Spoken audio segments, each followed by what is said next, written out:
In this movie, you explore various ways of using ambient occlusion in 3ds Max. First, a few words about ambient occlusion, or AO for short.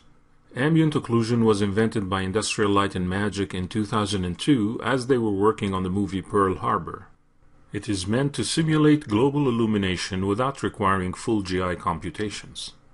The shader was written to occlude, that is, to block light from hitting a certain point. This is dependent on the object surrounding that point. Ambient occlusion starts from your position looking at the scene. Every single point visible to your eye gets calculated in the following way. A number of rays are cast from that point in a randomized hemispherical way out to do hit tests on the rest of the scene. You specify the number of rays to be cast. The more rays you specify, the better the result, but the longer the rendering time. Some rays collide with other objects, some don't. The surface point is then shaded by a ratio of hit rays, in this case 2/6. The more occluded the point, and the darker it appears in the final render. For better results, you also define how far the rays travel. A travel distance of 0 makes the rays travel indefinitely. You usually want to define a distance that fits the scene well. Ambient occlusion is relatively fast. It can even be used in a scene that has no lights and still improve it tenfold. Let's put it to practical use. This scene is set inside a modern apartment. At this time, no lights are used and the render looks bland. The rendering engine is set to mental ray, otherwise you cannot use ambient occlusion. Before you start working on the rendering, it is good practice to replace all materials by a neutral white to gray material that makes it easier to study and apply lighting. This can be done in the Render dialog Processing tab. Enable the Material Override option and simply create and apply a standard material in that channel.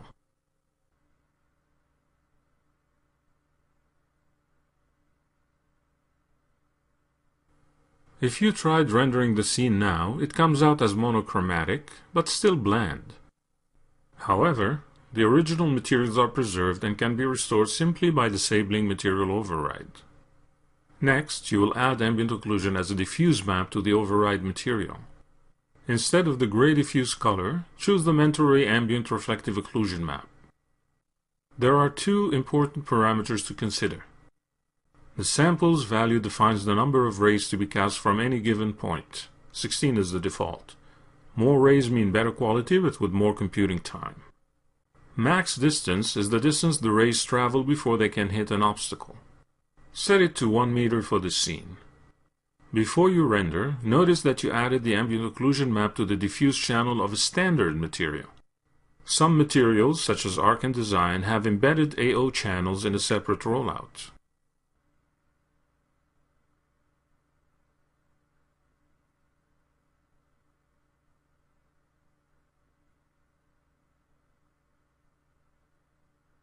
Render the scene again to see the improvements. Notice how much better the details are, especially with the painting on the wall, the furniture, and the door frame on the right.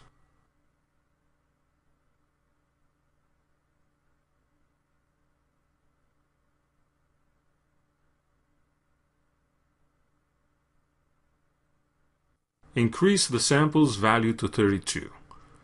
Notice how the render shows less noise at the cost of longer render time. As you can see, this method works by using AO at the material level, in this case on a single material that overrides all others in the scene. This means that in a fully textured scene, you'd need to apply ambient occlusion on every material.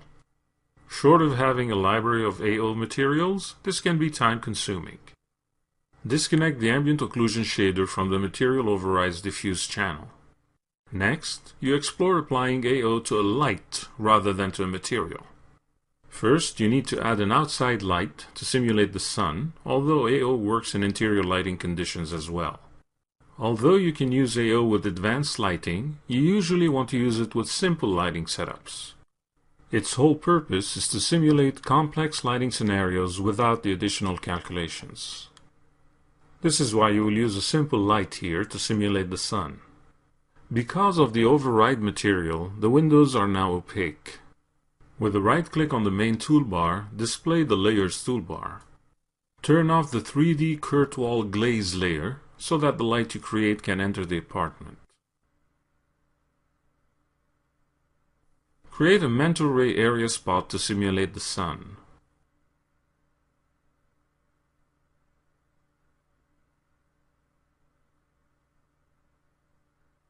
Set its angle downward at about 30 to 45 degrees for a nice afternoon sun. Alternatively, you can use a direct light, but the mental ray area spot gives better area shadows in case you decide to use them. Ensure the light is set to cast ray trace shadows. Set its light cone to be fully opened and increase its intensity to about 3 units.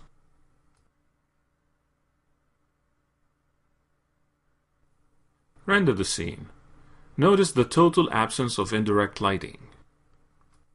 You will provide the effect of global illumination using a single OmniLight. Add an OmniLight anywhere in the top view. In the OmniLight's advanced effects parameters, set the light to only affect ambient lighting in the scene. Set the light intensity to 1 and render the scene. The results are hardly satisfactory as the scene is now washed out in white. Expand the mental ray light shader rollout and enable that option. Using the Slate Material Editor, instance the Ambient Occlusion map and use it as a light shader in the OmniLight. Other parameters such as light intensity or color become irrelevant as the light shader properties take over.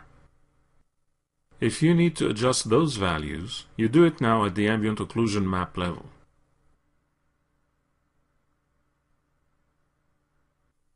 Render the scene again. Notice the speed at which it renders a much improved result. Now you are using Ambient Occlusion as a light shader, which affects ambient lighting in the whole scene, thereby affecting all materials in that scene. Remember that this technique is not physically accurate. What you lose in lighting accuracy, you gain in rendering time. Finally, disable the material override,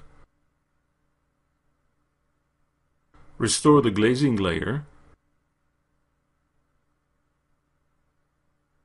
enable the background map and render the scene in full colors and textures.